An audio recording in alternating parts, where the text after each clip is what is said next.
Well, this is a piece of silver from the officers' mess of the King's Royal Hussars, and it was presented to the 10th Hussars, Prince of Wales's own, by King George IV on his accession to the throne, to commemorate his time in command of the 10th Hussars. Do you know what most people don't realise about these great centrepieces? Is what extraordinary construction kits they are. And if you don't get these in the right place, they don't necessarily fit properly. So do you know who made it? We believe it was made by a silversmith called Paul Storr. We've actually got a maker's mark appearing here, and the maker's mark there is PR. Now that is not Paul Storr's mark. In fact, the clue to the whole thing is, let's just, where are we? Here we are. The inscription that runs around here: Rundell Bridge et Rundell Orifice Regis. Rundell Bridge and Rundell, the Royal Goldsmiths. The maker's mark there is that of Philip Rundell. I would suggest the greatest firm that there has ever been in the history of silver. But what Rundell did was to develop this firm in Ludgate Hill so that you had the top goldsmiths of the day. He wanted all the top men.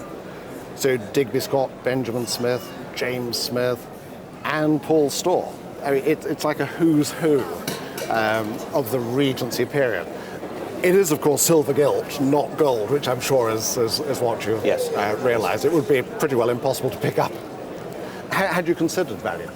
Well, it's obviously insured amongst the regimental property in silver, and its last valuation, we believe about 10 years ago, had it in the area of £750,000. Right, 750,000. I would go along with that. It is, after all, a unique piece, commissioned by the King for presentation to one of the greatest of all the regiments. I mean, what a piece to have. It was left by an aunt of my husband's, and we've no idea what it is at all. All these pieces here, a little piece of opal. It's a very good use of opal. Really? Yes. The outside is actually rose-cut diamonds. In fact, there's one missing there. And it's set in a setting called middle grain. That's all these tiny little beads all around the edges. Yes. You've got a little blister pearl at the bottom and an oriental pearl, you see, higher up on the chain. Yes. But it's so beautifully made. The annoying thing about it, of course, from my point of view, there's no maker's mark on it. So that colour is little slices of opal. Little slices of opal. I mean, the opal in itself, the intrinsic value is very, very small, but it's such a nice piece. Yes. So have you got it insured at all? Not specially, no. I think you should.